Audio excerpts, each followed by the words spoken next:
খাবারে পোকামাকড় পড়লে আমরা কি করি? বেশিরভাগই হয়তো সেই খাবার ফেলে দিই। পোকামাকড়কে আমরা সাধারণত শত্রু হিসেবেই দেখি, কিন্তু এগুলোই যদি আপনার আমার খাবারের পাতে থাকে, কি ভাবতেই গা গুলিয়ে উঠছে, তাই তো?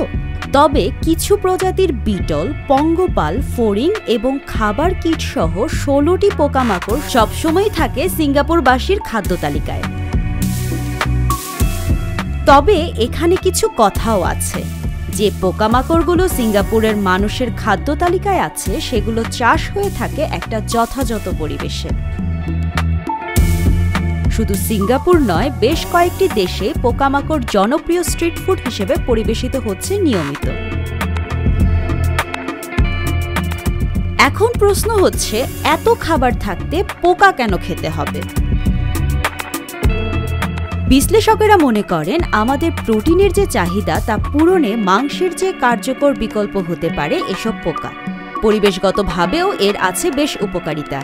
খাদ্য চাহিদা পূরণে পশুপালনের যে আদিম পদ্ধতি এখনও চলছে, তাতে গ্রিনহাউস গ্যাস উৎপন্ন হয়। তার পরিমাণ পৃথিবীব্যাপী নিঃসরিত গ্রিনহাউস গ্যাসের প্রায় 15 থেকে 20%। অথচ পোকার প্রোটিন গরুর মাংসের চেয়ে সস্তা, পুষ্টিগুণেও বেশ সমৃদ্ধ। পোকামাকড় খাওয়া কতটা স্বাস্থ্যকর? বিভিন্ন ধরনের পোকায় বিভিন্ন রকমের ও পরিমাণের পুষ্টি থাকে। পোকায় প্রোটিন, আয়রন এবং ক্যালসিয়াম বেশি থাকে।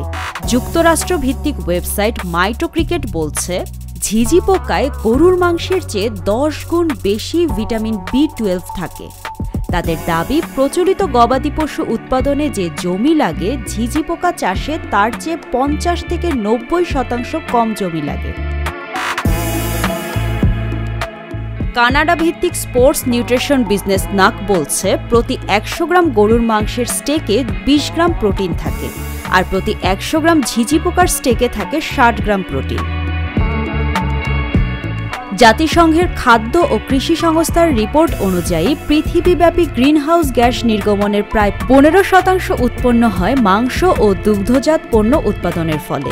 সংস্থাটির 2013 সালের প্রতিবেদন বলছে, প্রতি 100 গ্রাম গরুর মাংসের স্টেক উৎপাদনে 750 গ্রাম গ্রিনহাউস গ্যাস নিঃসরণ হয়।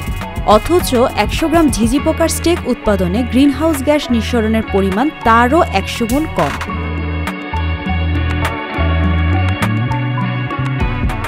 জাতিসংঘের খাদ্য ও কৃষি সংস্থার তথ্য মতে, পৃথিবীর প্রায় 2 বিলিয়ন মানুষ পোকামাকড় খেয়ে থাকে। ভারতের উত্তর পূর্বাঞ্চলীয় কিছু রাজ্যে রেশম পোকা খাদ্য হিসেবে বিবেচিত। নাগাল্যান্ডের প্রতিটি বাজারে রেশম পোকা পাওয়া যায়। পোকাগুলো মশলায় ভেজে শাকসবজি ও মাসকরলের সাথে রান্না করা হয়। মচমচে ভাজা ঘাসফড়িংও ওই রাজ্যের একটি সাধারণ জলখাবার।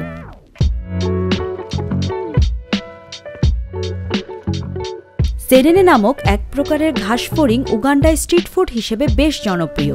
বাড়িতেও হয় রান্না। চীনে স্ট্রিট ফুড হিসেবে মশলাদার বিচ্ছু, পশ্চিম কেনিয়ায় ভাজা উই পোকা, ইন্দোনেশিয়ায় ড্রাগন ফ্লাই, ক্যামেরুনের বিটল লার্ভা, কম্বোডিয়ায় রেশম কীট, জিম্বাবুয়েতে মোপান কৃমি বেশ জনপ্রিয়।